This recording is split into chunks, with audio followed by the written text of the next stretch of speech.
Hey friends, this is your advance warning that if you have not read The Dragon Reborn by Robert Jordan and you don't want to be spoiled for this book, then you shouldn't really be here right now. Go ahead, click out of this video, read the book and come back to me at a later date so that we can discuss. If you are new to my channel and you didn't realise that I was making spoilery content for the Wheel of Time series, I will link the playlist down in the description box that contains all of the spoiler videos I've made to date for you to peruse at your leisure. And I am also part of a read along for this series, which is called the Wheel of Time Along, and we have currently done 3 live shows in this series so far, which I will also link for you guys. If you are a big fan of this series, if you've read them all and you're just tuning in to hear my thoughts, then please do not spoil the series for me in the comments. If I'm theorizing, if I'm wrong about something, just don't tell me. And if you disagree with me, then don't be an asshole about it. But aside from that, guys, I do hope you enjoy my thoughts on The Dragon Reborn. If you do, please don't forget to like and subscribe if you want to see more. So I'm on page 113 of this book, which I feel is 15 to 20% of the way through, and I feel like I'm about to say something that I didn't think that I would be saying, and that is that I feel like I need Ron's perspective. Now, it is early days. I have actually, as I was thinking it, we have just had at the end of chapter 9 a page and a half from Ron's perspective. I just feel like the perspective balance in these books is so frustrating, and I am enjoying Perrin's perspective.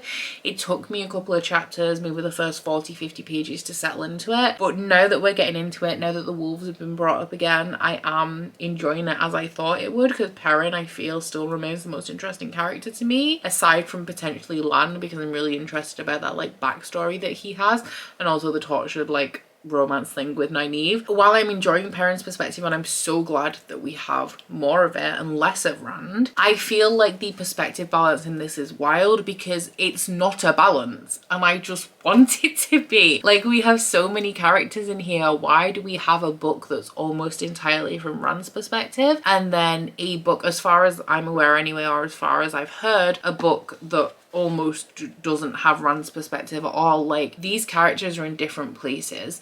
I understand from the point in the story that I'm at now, the kind of plot that we're following with Perrin is that he's trying to find Rand now that Rand's left in the night, and so potentially it's not going to be that interesting following Rand when you're then going to get chapters from Perrin's perspective where he's in the location where Rand has just been. But while they're separated, I want to see both of their perspectives, and then it just feels kind of unnatural to have so much of Rand in book 2 and so little of Rand in book 3. But that is just my initial thoughts, and like, that being said, I do like Perrin's perspective much more. It's just a little bit frustrating because I'm finding the lack of Rand noticeable, even though he is like my least favourite perspective to follow. Aside from that, slow going, interesting. I'm wondering what the value of having this book in particular told from Perrin's perspective is, whether it's more than just getting to the bottom of the kind of wolf situation. But something that I find interesting is that there is a recurring theme amongst the 3 boys. So like Matt, Rand and Perrin all have the threat of going mad as like a big part of their storyline. So we have Rand who like would potentially go mad because he can harness and channel the one power, and we have Perrin who can potentially go mad because he may become one with the wolves and like lose all the parts of him that's like a human. And then we have Matt with his dagger and how any distance from that or like too much of a connection to it, if they can't break the connection, will eventually kill him. So I think that's interesting, and I'm wondering what kind of relevance having that as a theme is going to have to the overarching story.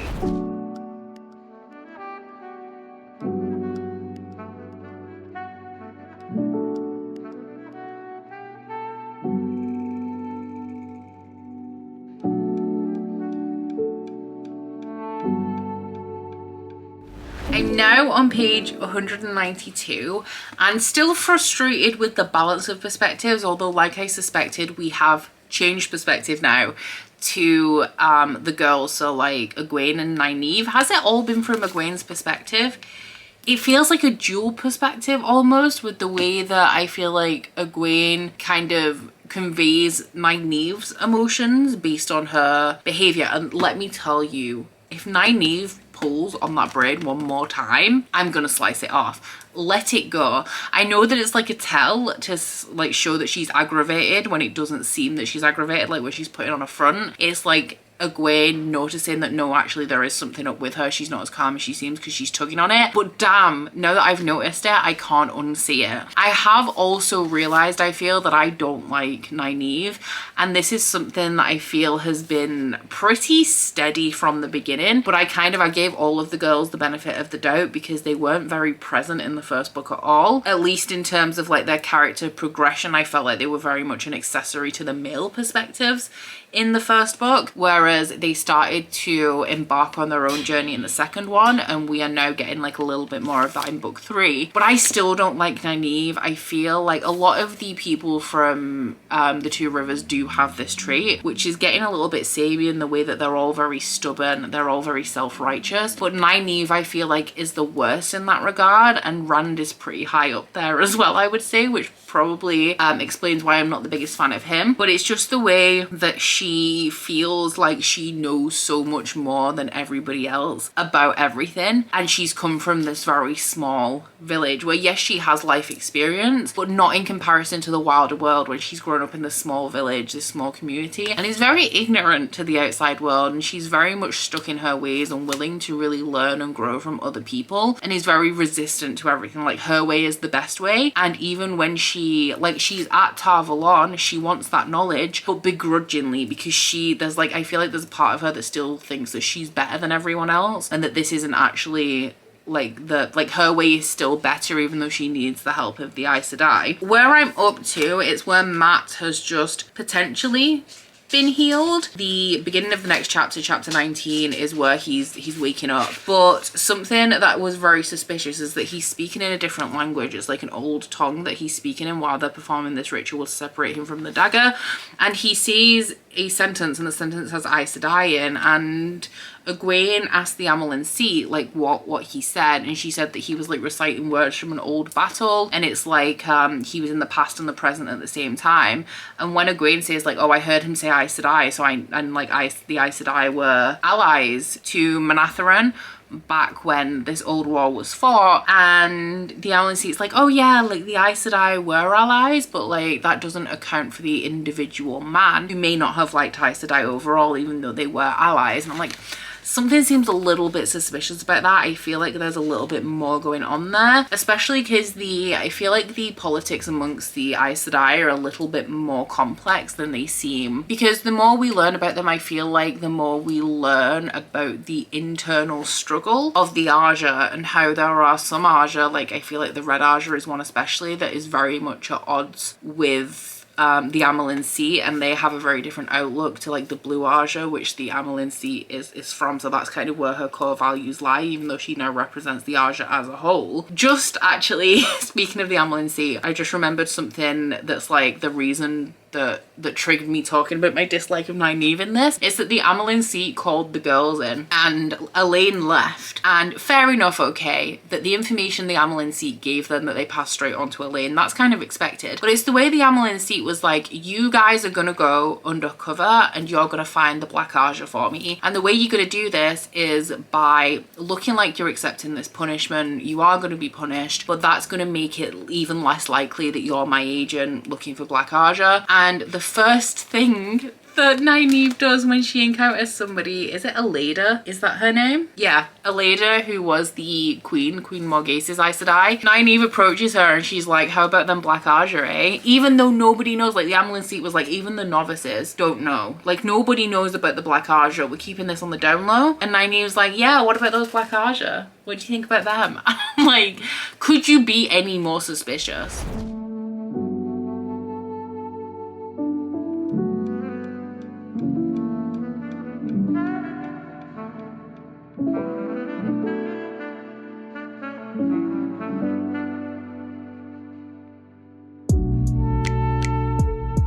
So I feel like I'm super interested in Matt right now. I don't like him. because I feel like he has a tendency to blame everything that ever happens to him on somebody else. And I also feel like he continually makes bad decisions and blames the results of those decisions on everybody else around him instead of having like accepting responsibility for his own actions. But I am interested in him right now because he has theoretically come back into himself now that his tie to the dagger has been severed, but he does have this inexplicable look going for him.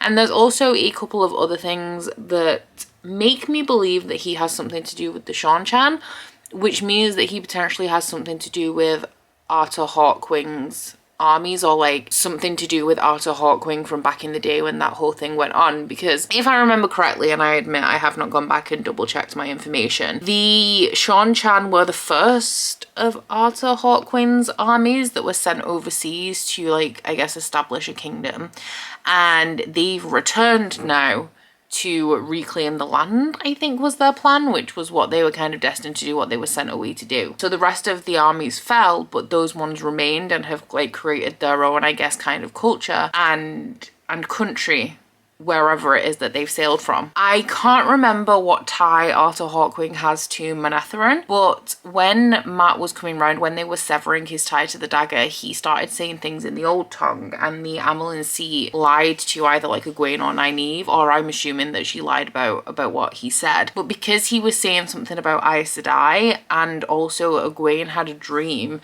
that she chalked up to a nightmare that tied Matt to the Seanchan, which she assumed was just like a nightmare and not prophetic, because she has her own reasons, like she has her own trauma from the Seanchan. So with him saying something about Aes Sedai and the Amelin Sea acting a little bit shifty and Egwene having this dream, I'm wondering if the connection that he has, which I don't really have a theory on how to explain like why that has happened, but the connection that he has to this ancient warrior that ties him to Manetheren, I feel is something to do with Arthur Hawkwing's armies. I'm wondering if Manetheren turned on the Aes Sedai, and that was the start of, that's one of the reasons potentially why they lost the battle, and was the start of the Seanchan enslaving the Aes Sedai, or there was something happened, or potentially like the Aes Sedai turned on Manetheren during the final battle, and that started the kind of hatred that the Seanchan have for the Aes Sedai.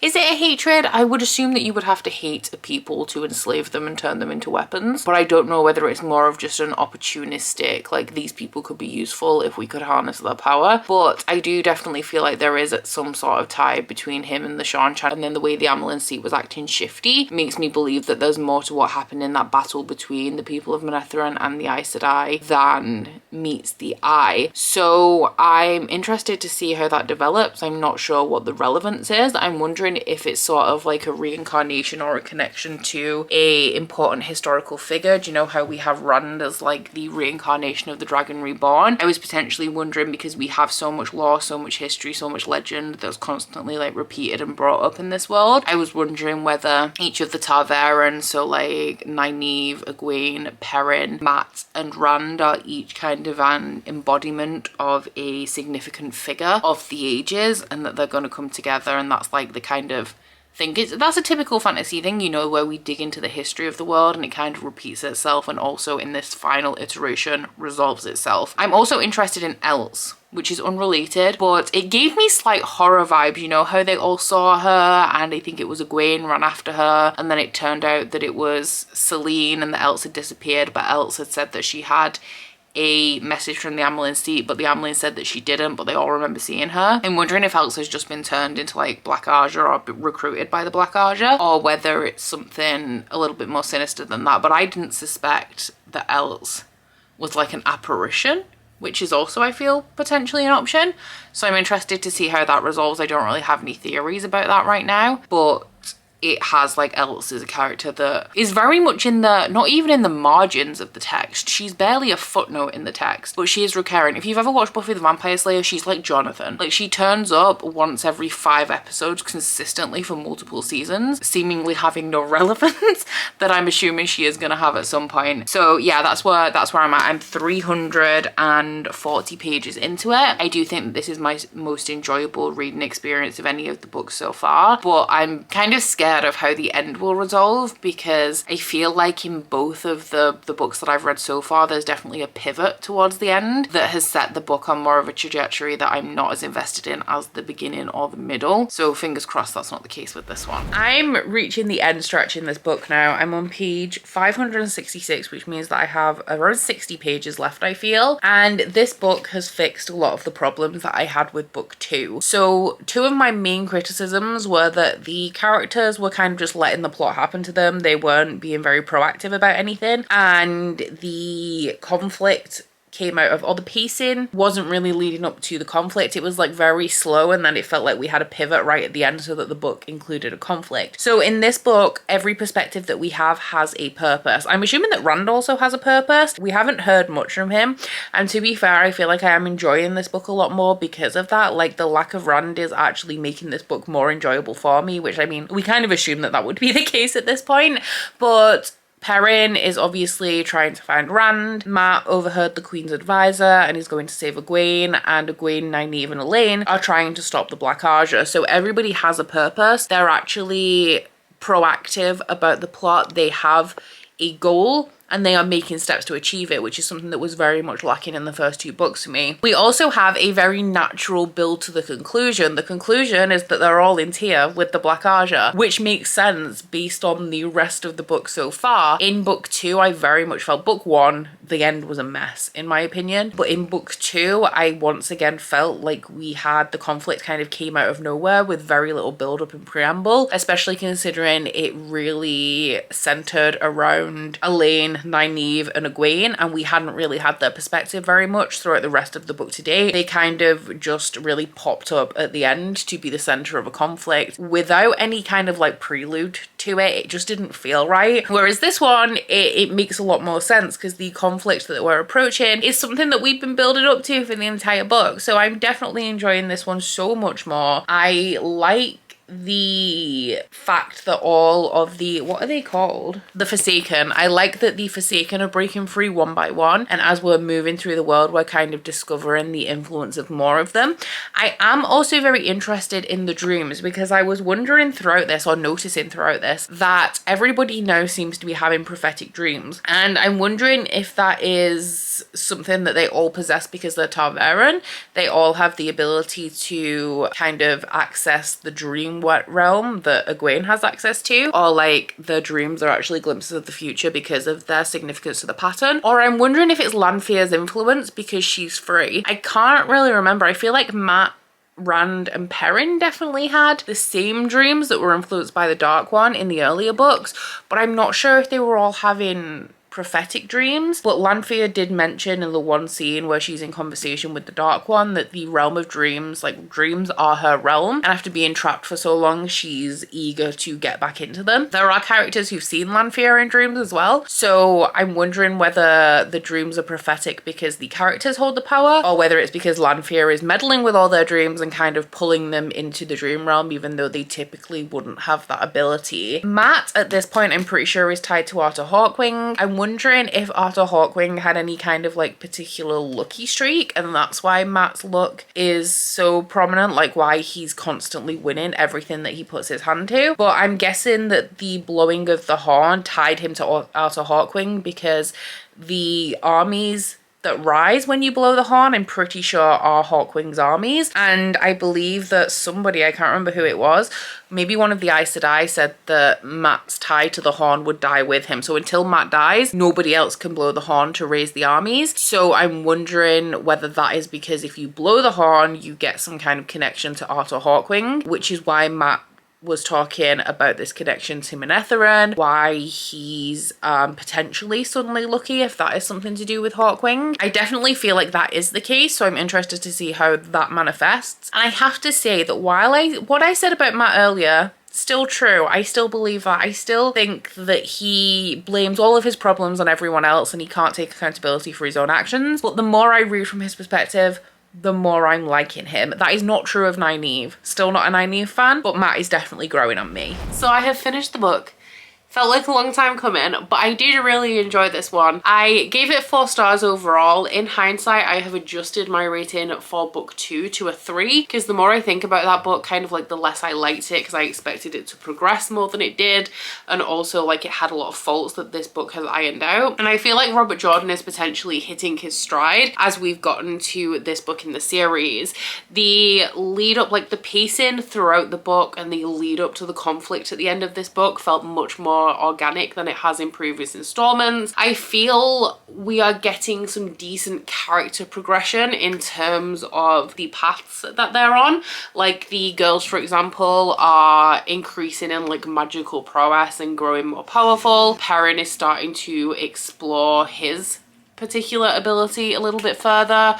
Rand is coming to terms with his role in all of this, and Matt's going through it. I feel like Matt is becoming more courageous and a little bit more, I don't want to say altruistic, but a little bit more of a hero figure potentially. But I don't mean a hero figure. I'm not sure what word I'm looking for, but I do feel like in terms of the path that they're on, they are progressing. I would like to see a little bit more personality progression from some of them though, especially like Nynaeve. There is a lot of stubbornness surrounding a lot of the Two Rivers folk, the Emond's Fielders, but I feel like Nynaeve is truly the one who is very prideful, a little bit arrogant, and I would like to see her grow. I just find it odd that there's no kind of like humility or any level of her being humbled by exploring a world that is so much like wider than the one that she came from. Weirdly, I really like Egwene, I feel, and I don't know whether it's because her perspective is the most interesting to me in this book, because we have those magic school vibes, and I'm very interested in the Aes Sedai in terms of them being the magical beings in this world, but also the inner politics that they have going on there as well.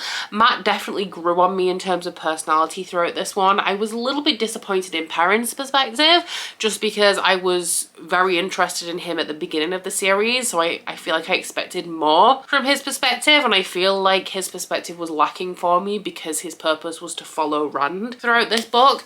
I do very much want to see him kind of break off on his own path at some point, and I do feel like I'll be very interested in that when it does happen. I also like that they're all becoming a lot more proactive and actively going out to do things instead of just letting things happen and the plot just roll over them. So that was very nice to see. And Matt is the one that I'm currently like, I've got my eyes on Matt because I truly do think that he is tied to Arthur Hawkwing.